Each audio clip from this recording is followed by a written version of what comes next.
Welcome everyone to the HB 737 Commission for PFAS. My name is Rosemary Wong. I'm chair of the commission.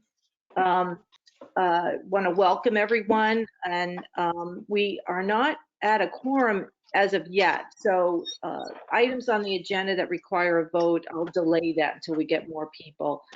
But I'm calling this meeting to order at 10:02. I want to skip down to number 5 on our agenda, which is a legislative update from Representative Mooney. Representative Mooney, the floor is yours. Thank you very much, Madam Chair. The chart is being filled in relatively quickly now that we're in March. Of the 13 bills we've been tracking, so far, 4 of them look very promising in terms of moving forward very quickly. Some are in interim study and the like, but 4 are moving along to the next body. I just want to point out a couple of bills, one of which is the soil bill. That is number, let me just get it correctly here, 1547. So the next step there is that there is a Division 2 Finance work session scheduled for this coming Monday at 2 p.m. And I know I will be there as the prime sponsor, as well as Mr. Wimsat. I've touched base with him, but not to be concerned. There's no financial impact on this bill. I've already talked with the finance chairman and let her know, give her a heads up on this. So it's a formality that House Bill 1547 is referred to a division of finance, but I do not anticipate any issue with regard to the bill getting through finance. So certainly I'll keep everybody updated, but that's what that is. And if you'd like to either attend the hearing in Finance Division 1 on Monday or sign in online, that would be great. Again, that's going to be House Bill 1547 in Division 2 of Finance this Monday, the 14th at 2 p.m. House Bill 478, that is the one relative to filters 4 and 5, operations and maintenance of filters 4 and 5 here in Merrimack. That, as you recall, made it through the House. We're still waiting on a Senate scheduling date for when that hearing will be in the Energy and Natural Resources Committee. So with great anticipation, we're waiting for that date. So more to come on that. Representative Mooney, if I could just interrupt you for a second, do you know what the Senate deadline is? Maybe Senator Daniels knows for when House bills have to get through the Senate. I believe that all the bills need to be that are going to finance need to be out this week. We in finance need to have ours out. I think the latest is the 22nd. So our last session day is the 31st. Oh, okay. All right, thank you very much. I'm sorry, go ahead and continue, Representative Mooney. No problem. I just want to also just quickly bring your attention to House Bill 1185. Representative Rung, that was your bill, and I know it's been amended, I believe, since we last met. So I didn't know if perhaps you wanted to make a remark on the amendment, as well as House Bill 1546. That was Representative Boyd's bill, and that too was recommended out of committee with an amendment, but appears to be going forward. So just want to bring everyone's attention to those 2 bills that have been amended. Yes, House Bill 1185 is the bill I submitted that would allow, it's enabling legislation that would allow municipalities to regulate PFAS that's coming into wastewater treatment plants. It was amended after the public hearing to be more specific about regulations on private septic haulers bringing the residential waste, so that residential waste wouldn't be held to the same regulatory level that that commercial industrial waste would be. I think it's a very important bill because if companies are not able to have PFAS in their wastewater stream, they're more likely going to be reducing the use of it in their process. So it's sort of a backdoor way of reducing PFAS that comes into those industrial commercial streams. Yeah. Excellent. yeah. So the amendment didn't change it. No. It just Negative. it removes a lot of the testing requirements on residential septic. So instead of having to have them tested as often as commercial industrial waste coming in, they're as long as it's just residential waste, it's not held to that standard. Perfect. And then just lastly in my report is House Bill 1422. No recommendation yet, so we'll continue to watch that. But as for everything else, it should be pretty complete. And if you don't have the link to the site, Ron, I think I just sent it to you moments ago. But certainly if you don't have a link to the chart, let me know and we'll correct that right away. So with that, that's the latest on the legislative report. Thank you all, and thank you, Madam Chair. Oh, thank you very much, Representative Mooney. Now that we have a quorum, I'm going to return to item number 2 on our agenda. Last week, I sent everyone the minutes. If you remember, the January minutes weren't completed to give the commission enough time to review them. So I'd like to take this opportunity to call for a vote on those minutes. Is there someone willing to make a motion on the January minutes? I will. I'll move that they are adopted. Okay. Second. Is there a second? Second. Okay. Okay. Thank you. Are there any corrections, edits, or anything to those minutes? Okay, seeing none, I'll ask for a vote. We're not going to do a roll call, but if you could raise your hands, I believe everybody's on video. So if you raise your hands, if you are supporting the motion. Okay, the motion carries unanimously. Thank you. Going on to the third item on the agenda, approval of the February minutes. And I want to thank Representative Healy for taking those minutes. And today our scribe is Ms. Allen, and I'll be supporting you, Ms. Allen. You don't have to worry. We won't catch you. So is there a motion to accept the February minutes? So moved. Okay, thank you, Nancy. Is there a second? I'll second. Oh, thank you, Mr. Dunn. Are there any corrections to those minutes? All right, seeing none, all those in favor of the minutes as submitted, please raise your hand. Okay. The motion passes. Thank you. Then we've had this on a couple agendas. I want to kind of wrap it up today, but as I discussed at the last meeting and a meeting previous to that, I'd like to submit a letter on behalf of the commission to the CEO of Bane North America and also to Commissioner Scott, requesting that the consent decree, the outer boundary be expanded to include areas that we know have contaminated drinking water due to Bane's activities. I'm not sure that it will have a satisfactory outcome. I'm not sure they're going to say, oh, the commission wants us to, let's go ahead and do it. But I think we need to make that statement that we need to acknowledge that that outer boundary is not capturing all of the areas of contamination. So I sent the draft letter to you last week. Actually, it was in our February meeting. I didn't get any feedback from anybody on it. So what you have now is what I shared with you in February. So does anyone have any comments about that letter?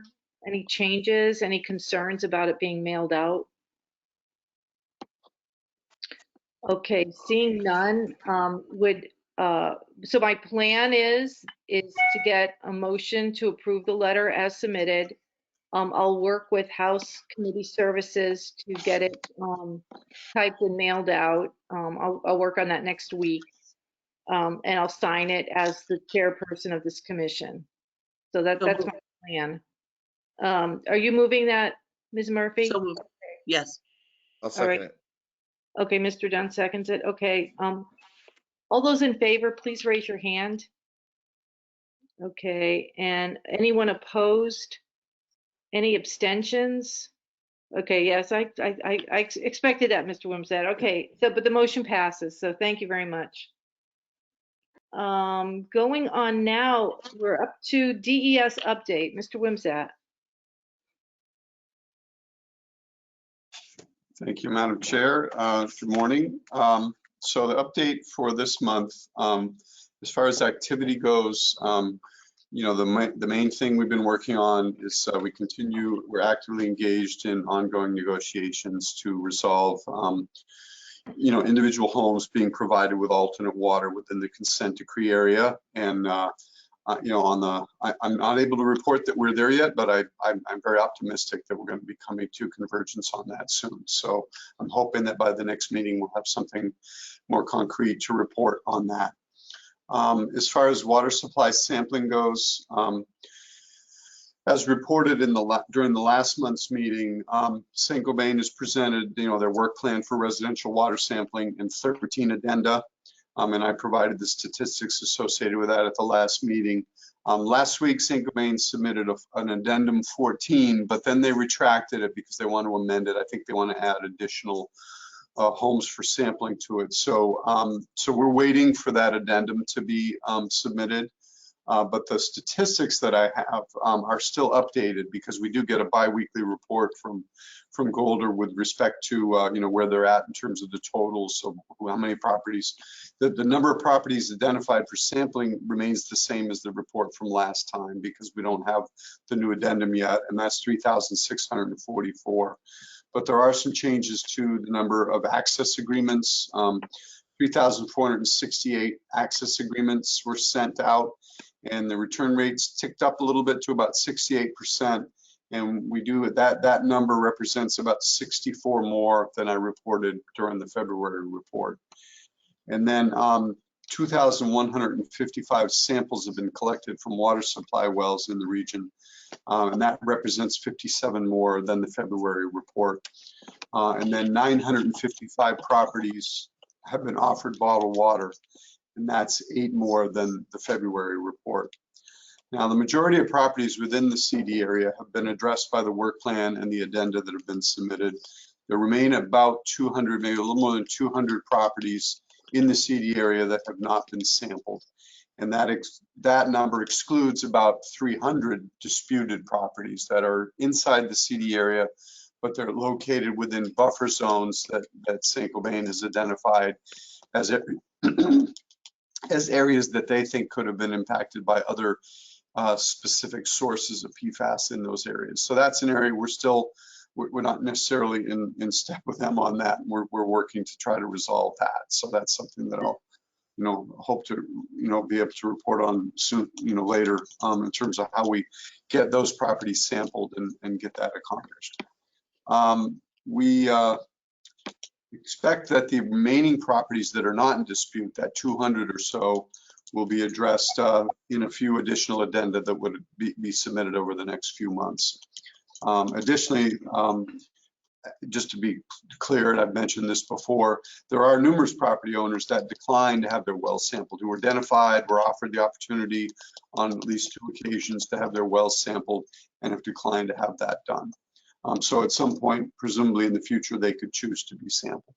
So that could include the number, that could increase the numbers. As far as site investigation goes, Bane's consultant, this is kind of something we've been saying for some time. It's drawing near as the spring rains come. Their consultant will be conducting the post, you know, RTO stormwater sampling. And that timing is dependent on confirmation of the effectiveness of the RTO, which we're converging on, and safety concerns working around the Merrimack River. So we would expect that this spring we will see the post-RTO stormwater sampling occurring. And then related to that, the Air Division's update, and you'll note, I think many of you know who follow the minutes that are provided are actually I essentially provide a transcript of my remarks, if you will, to the clerk, and those get published as the minutes. So I'm not going to go over all this, but in the minutes, for ease of reference for you, I've included, there were a number of links to documents that the Air Division has been exchanging with Saint-Gobain on the RTO issue. And just for ease of reference, I'm going to include those in the written comments. And you may recall that last time I talked about the letter of deficiency that was issued and a number of submittals that Saint-Gobain provided in response to that. So the links to those will remain in this month's minutes as well, just for ease of reference. But the new news is that Saint-Gobain submitted some supplemental information regarding the letter of deficiency in a letter that was dated February 8th of 2022. So that was just before our last meeting, and I don't think that news made it into my remarks. So what I've done, just if you are following the minutes carefully for this, what I've done is I put in bold italics the new information for this month, so it helps you kind of sort out what you may have already read before versus what is new information. So that's just kind of a program note to give you an idea how to best interpret those.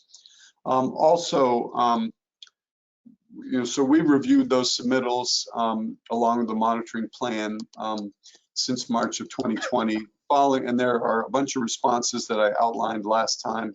But in response to a number of January letters that I described last month, Saint-Gobain submitted a revised air permit application and air pollution control equipment monitoring plan on February 28th. So we're currently reviewing that information and preparing an application review summary for that. Let's see, and in addition, as I think you know, as part of their responsibilities, Saint-Gobain is conducting monthly rainwater sampling events. And I wanted to keep you apprised of that. So those documents, there'll be a hot link in the minutes to those documents that are associated with that. The most recent monthly monitoring plan letter from Saint-Gobain is dated February 14th. And there has not been a more recent rainwater study results letter since January 28th. So the information I provided last time is really not been updated since then. We expect to get that new report soon. I think that was due to winter weather and basically not an opportunity to do any rainwater sampling during that period. I will tell you that aside from the first monitoring events that occurred last August and early September, I'm happy to say the rainwater sampling analysis has shown non-detect for the sampling points at the facility. So that's been encouraging.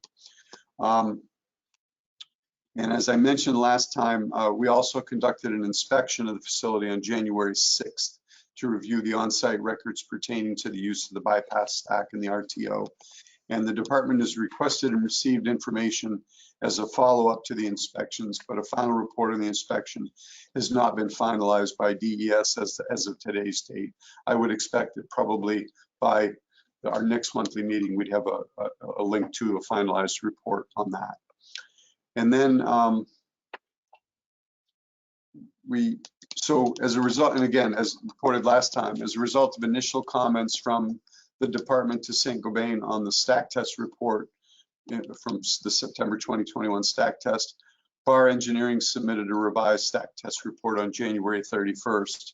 And we've submitted additional questions to Saint-Gobain and BAR in a March 1, 2022 letter. And we're awaiting a response from the facility and its consultant on that letter. So again, there'll be links to these various documents in the minutes so that you can look at them. But that, I guess, gives a summary of what's new from the Air Division. And with that, I think that concludes my my summary. Thank you very much, Mr. Wimsett. Are there any questions for Mr. Wimsett? Yes, Ms. Murphy. Thank you, Madam Chair. Ms. Wimsett, can you share, I know there's probably some members of the public listening in, what actions DES plans to take to resolve the issue of those disputed homes and in what time frame? Maybe homeowners can expect some resolution of that disputed status? Yeah, I'm not sure I can give you a time frame, but basically there's some daylight between Saint-Gobain's position and the department's position on this, and we think that really any areas within the consent decree regardless of whether there may be a potential alternate source of PFAS contamination, that any places, any locations within the consent decree have the potential to have been impacted by air emissions from the plant. So our position is that all of those homes or all of those wells should be eligible for sampling, and that's something we're hoping to resolve. I can't give you a date on when we get there, but our expectation is that we will get there and we will get those sampled. Thank you. Any other questions for Mr. Wimsatt? Oh yes, Mr. Bendazian. My mic is on. If I could just make a comment, Mike, and I don't know if it will be helpful in negotiations on alternate water, but in 2008 we saw a similar spike in energy oil prices, and what happens with road construction and reconstruction, water line construction, is a tremendous amount of inflation. Because of steel prices, asphalt, and diesel fuel.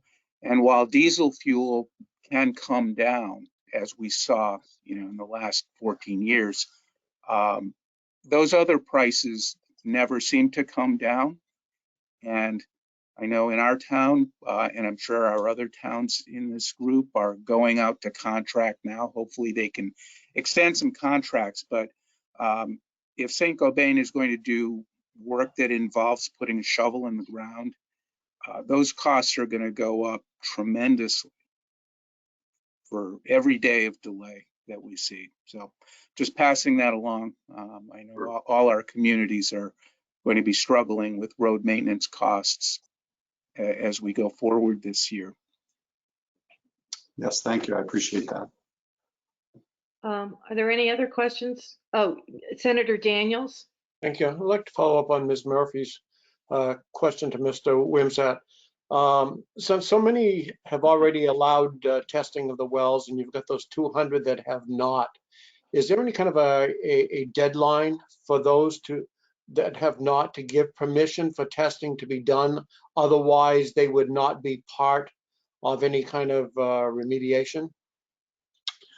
Well, yeah, that's a great question, Senator. I think in terms of before an area gets addressed with alternate water, and basically the two ways that we address these wells with alternate water is either through extension of a water line or offer of a point of entry treatment system, depending on what's most practicable for that particular location.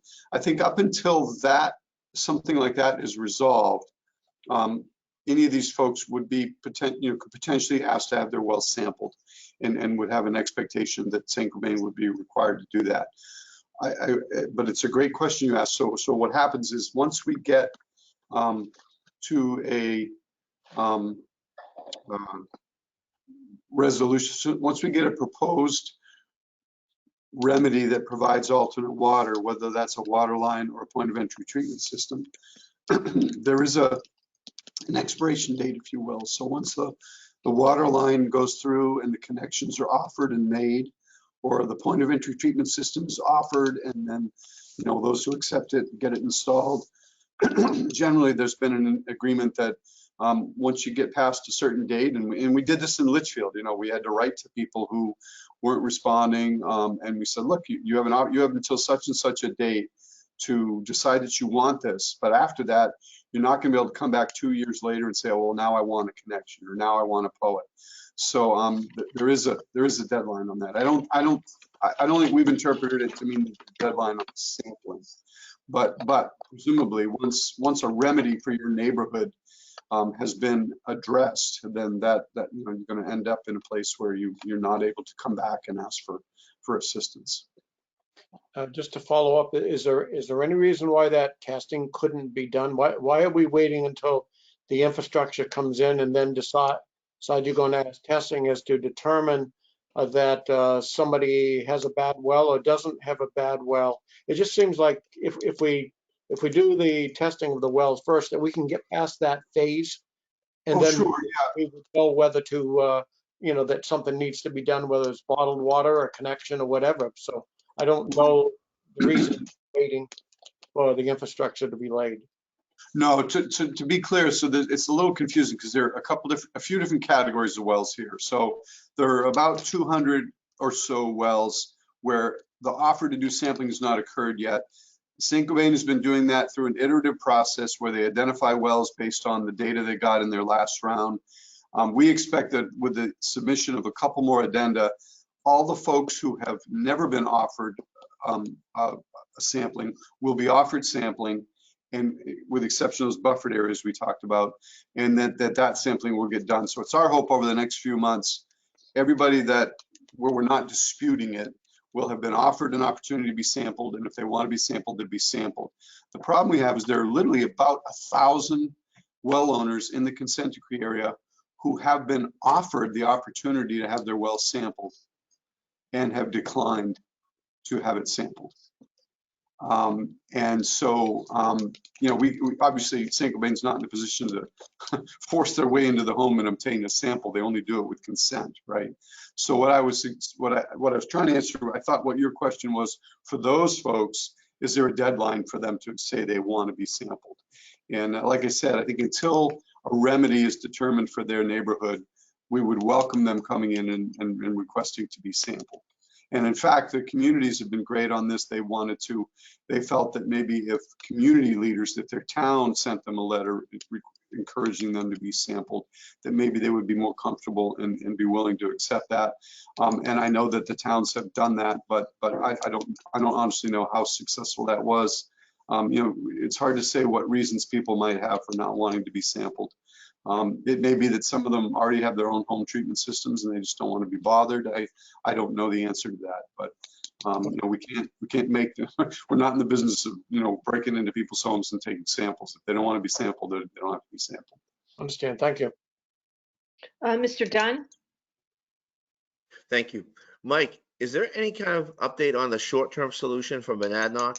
Right now, Monadnock is overwhelmed. Seems like when I call to order water just for myself, sometimes it takes 3 weeks. Is there any discussion about maybe having another company help them? They're very nice people when you call them. They're very friendly. He's very, very good. He just says, I'm overwhelmed. I'm going to try to get you. I've got trucks breaking down. I've got different issues. Any discussion on finding a company to help them out? Yeah, great question. I know this has been a constant source of frustration for folks, and it's certainly the case that Monadnock they had a very modest home delivery system prior to 2016, and because they had the contract, they needed to come in and really augment it significantly to deal with what is now a very robust, a group of folks who require home delivery. We monitor that week to week, month to month. We do get some complaints, and what is happening, what I would encourage individuals to do if they're calling Monadnock and not getting a response, reach out to us. What has happened when we have reached out to Saint-Gobain with individual complaints is what they've often done is actually had their consultant Golder go out and deliver water in real time, so those people aren't waiting for water. It's not, by no means inefficient or a satisfying way to do it, but that's what's happening. We've talked to Saint-Gobain about potentially bringing on an additional contractor. I think their experience has been they really haven't been able to get anybody who they thought could really do any better than what Monadnock's doing right now. I think, to be honest with you, the real answer is just to get these people their permanent solutions, and that's what we're working to do. The more people we get connected to public water or connected with a point of entry treatment system in their home, that reduces the burden on the number of homes that need to have bottled water delivery, and presumably makes that easier for Monadnock to serve them effectively. But I'm aware that's a real frustration. We do keep an eye on that. Jeff Martz is, I'm glad to say we're not getting a lot of calls. We get a stray call occasionally, and the way it happens, Jeff will reach out to Saint-Gobain. They will reach out to Golder, and typically that person gets, delivered some water in a hurry. Yeah, it's not the fact that they ignore you. Nathan's a great guy. He'll tell you straight up on the phone that he's behind, that his truck is broke down. So I think a lot of people are patient. I was just wondering if there was any discussion about a solution.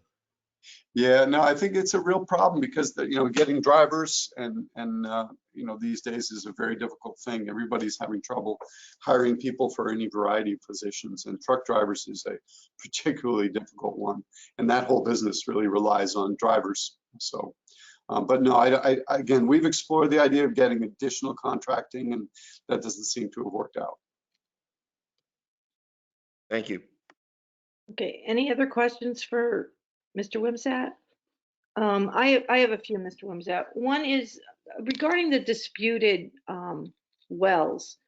What's the process for resolving that? You said that you're confident that DES will prevail and these wells will be tested, but what does that dispute process look like, and what's the time frame for that? Yeah, I don't know that I can give you a time frame for it. It basically has to do with us and our attorneys interacting with their attorneys. And, I'm not sure how much depth I can go into on that, but it would be my hope that that's something over the next few months we can get resolved. Does Saint-Gobain have any evidence that they're not responsible for those well contaminations? I mean, is that part of the, Sure, it varies. In some cases, there may be, a fire station or some kind of facility where we're aware that there have been releases. So that what ends up happening is that you may have a combination. You could in theory at least, you have a release from two sources, one from a localized source in the area and one from the Saint-Gobain air deposition. And they're taking the position that we should be pressing those other parties to do the sampling. So it's an area of dispute that I don't really want to elucidate too much here in this public setting, but it's something we've got to get resolved. okay, thank you. And then you mentioned that Saint-Gobain submitted a request for a revised air permit. I don't know if I got that right. Could you explain that a little bit more? Sure.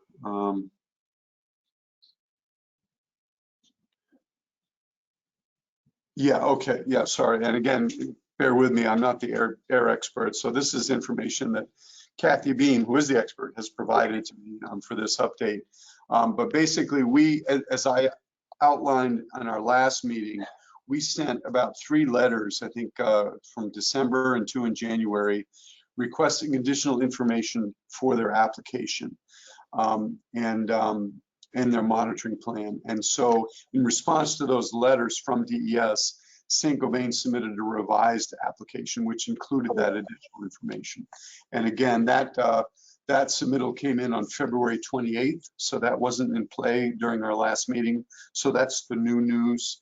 And we're currently reviewing that. The Air Division is reviewing that information and preparing an application review summary, which if you've ever seen one of those, it's a very detailed document that our staff in the Air Division go through to evaluate an application and determine really specific to each and every rule that applies to the permit application, how the permit application either does or doesn't satisfy that requirement.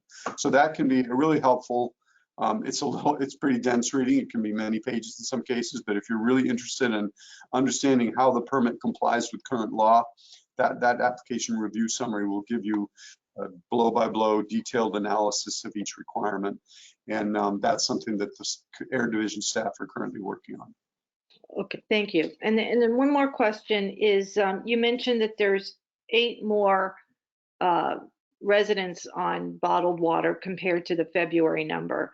But have there been any progress made in getting people on permanent solution, either a decision to extend a water line, plans getting in place, or point of entry systems? Sure, that is precisely what we've been working on very actively over the last several months. And like I say, I don't have an announcement that we're there yet, but I think I'm very optimistic that in the coming weeks we're gonna get to closure on that. Okay, thank you.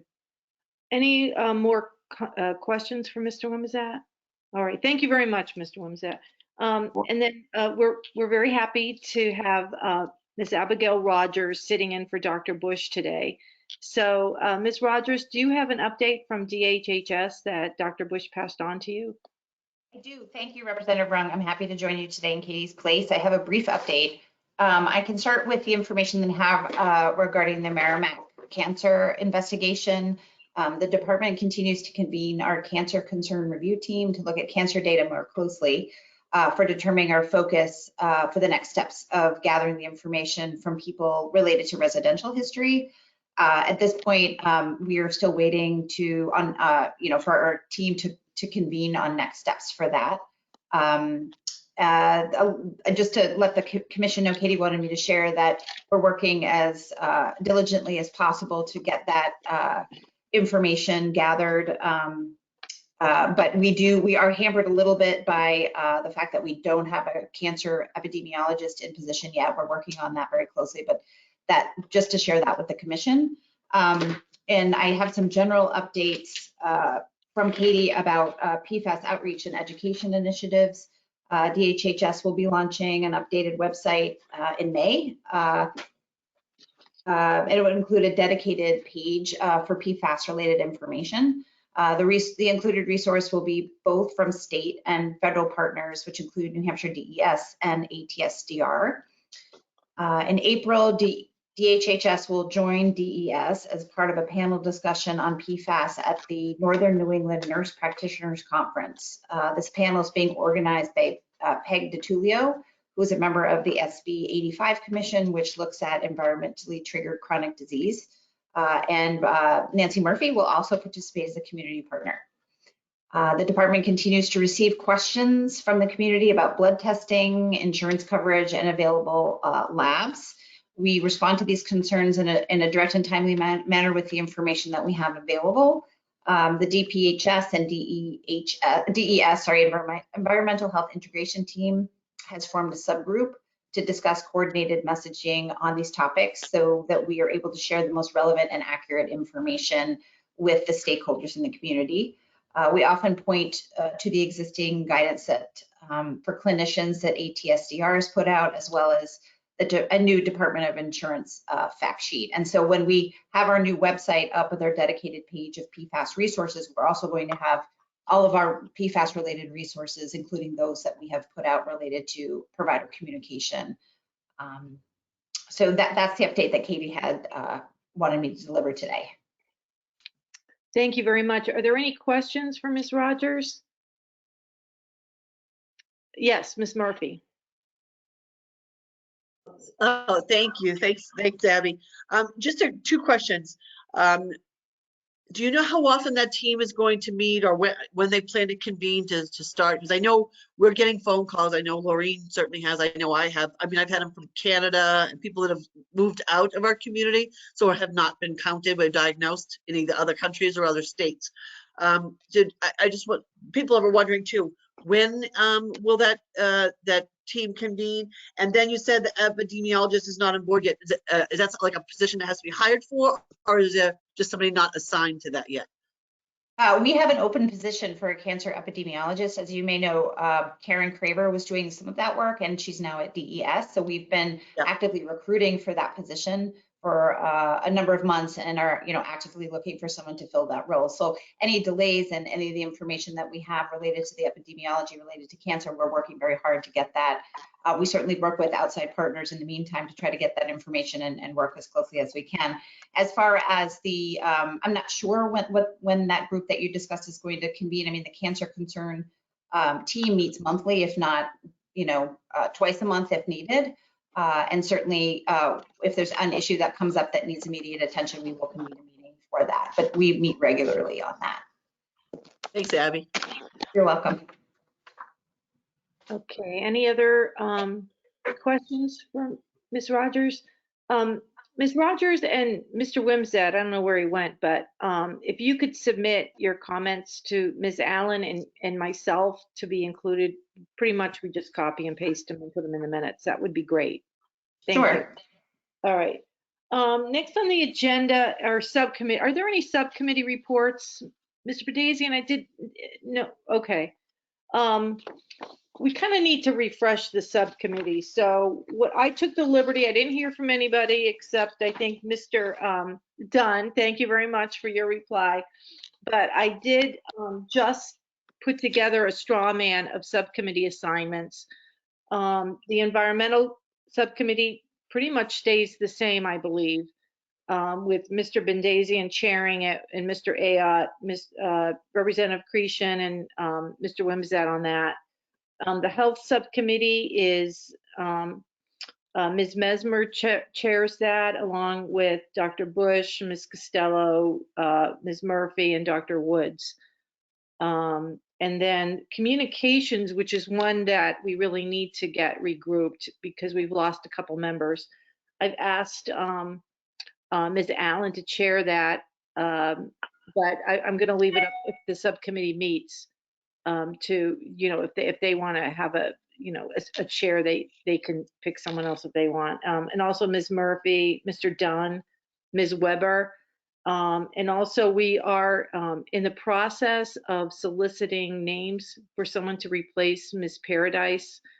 That person, we're getting close. That person, I'll ask Senator Daniels to pass along that name, or if he wants several, to Senate President Morse for confirmation.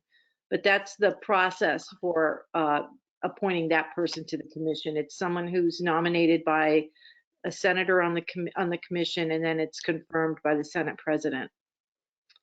And then the last committee where I pretty much put everybody else is the policy annual report meeting. And the role of that subcommittee is we look at the feedback from the environmental and the health subcommittee, and we try to identify any needed policies that have to occur from learnings that we've gathered through the year. So that may be a legislative remedy, it may be a proposal for a bill, it may be something that's non-legislative, it may be like holding town halls. That was one of the things that came up in a previous annual meeting, and doing more outreach to the public. So that committee usually will start meeting in September, maybe end of August, and we'll probably have like 2 or 3 meetings to identify those needed policies, and then we start constructing the annual report that goes to the governor, the Senate, and the House. And we work with the communications committee on that. So that's kind of the process of these subcommittees. Those that want a subcommittee meeting, please once you have a date and a time that you want, please work with Ms. Russo at DES to have that posted. What she'll do is she'll schedule the webinar and she'll work with the communications assistant at the House, which is Ms. Heather Goley, to get that on the House calendar. That has to be done at least a week, like 5 days, but count on at least a week to get that, and the sooner the better. The subcommittees may also choose that if you do want to meet in person, she may be able to help you to secure a room, but those rooms are still in use pretty often with standing committees of the House. So we don't take formal minutes of the subcommittees. We just gather notes. So there's somebody who at that meeting is assigned to take the notes, and we do file the notes, but it's not like a formal minutes where that has to have a vote of the subcommittee or the commission. So are there any questions about that? Oh yes, Representative Mooney. Thank you, Madam Chair. The Communications Subcommittee, and I know right now we're discussing membership and reviving and so forth, but will that subcommittee also take a look at the format and presentation of some of these online seminars we've had? I know we've had numerous discussions about how information is presented, the timing of both. Could they be consolidated into one to make it more understandable? Perhaps even a discussion about having those online webinars be based on the questions that come to them, as opposed to a formal presentation. You know, it could just be a webinar of questions, since that seems to be so popular. So I guess my question, and it might be long-term, is will the communications or any subcommittee address content of these webinars going forward? Thank you. Oh, absolutely. And we've got several members of that subcommittee on the meeting today, so please take note of that. And even if you're not on a subcommittee, but you want to attend one of their meetings, you're more than welcome to. And if anybody wants to join a subcommittee that I haven't put it on, please let me know. But that's the starting point of the table that I sent out. But the subcommittees are very important. I know Ms. Badazian and Ms. Mesmer, their reports were vital to our annual report and our recommendations. That a lot of the critical work occurs at that subcommittee level. We just wouldn't be able to have enough time for a full commission to go into some of the depth of detail that they go into. Okay, so, and then I suppose when those subcommittees do get noticed, I think I get a notice. I'll make sure to get those out to all the commission members. So if other people want to join, they can. But they're public meetings like this one is. Okay. Anything before I move on? Any more comments on that? Okay. The next item on the agenda is other. The one thing that I want to let you know is I'm planning at our next meeting, which if I look at my calendar, the second Friday in April is the 8th. So we'll plan on at 10 o'clock on the 8th. I'm planning to invite Mr. David Cash. He was recently named the Region 1 Administrator for the EPA. And I feel like I think the EPA is moving along on PFAS, and I don't want to be disconnected to that work. So I'm going to ask him or a delegate from his office to give us an update on what the US EPA is doing in the area of PFAS. I've also had a request to have someone from the New Hampshire Department of Education speak to us about any understanding they have about the impact of PFAS on learning disabilities. I just haven't really identified the right person there yet, but that's also going to be on a future agenda, but I don't think it'll be April. April, I'd like to devote to the EPA administrator. Are there any, Ms. Murphy, did you have a comment? I did. I just wanted to say that I know that I don't think Katie nor I will be available because that's the same day as our Northern New England Nurse Practitioner Conference. Oh, okay. It's the 8th. Yeah. Okay, so you're not available on the 8th? Right. Neither will Katie. She and John Vitale will all be. I'm assuming Katie will be doing the presentation along with me up north. I'm sure Dave would probably send somebody else. I'm just saying that I know there'll be a few absences on that day. That's all. Yeah, it's probably not. What does the commission think about maybe moving from our second Friday? Now, I know Senator Daniels, when do you have that, the Senate Finance Committee meeting? Is that the first Friday? No, fiscal meets on the third Friday. Third Friday? We could always move it to April 1st. Does anybody have a objection to that? Ms. Murphy? I don't have an objection. I was going to say, I didn't mean to switch the date. I know we also have an SB 85 commission meeting. I think we've been doing it the second Friday, and SB 85, I think we've been doing it the third, but there was a question asking us to move to the first. So I'm not suggesting we move it. I think you should probably just leave it the way it is, because otherwise we'd be messing up the other commission as well. Yeah, okay. All right. I just wanted you to know that there would be some absences. That's all. That was really my point. Oh, okay. Yeah. All right. So we'll plan on April 8th. We'll stick to our second Friday at 10 a.m. And Ms. Russo, you could probably consider that ready to be posted if you want to go ahead and go through that process of getting it posted to the House calendar. Okay. Is there any other comments from the commission members? Nope, we're good to go, and we're very happy to have Representative Bohm here. He's gave us a scare. a few weeks ago, so glad you're here with us. All right, seeing none. Oh my gosh, it's 10:51, so that's special. I'll accept a motion to adjourn. So moved. Ms. Murphy moves it. Is there a second? Second.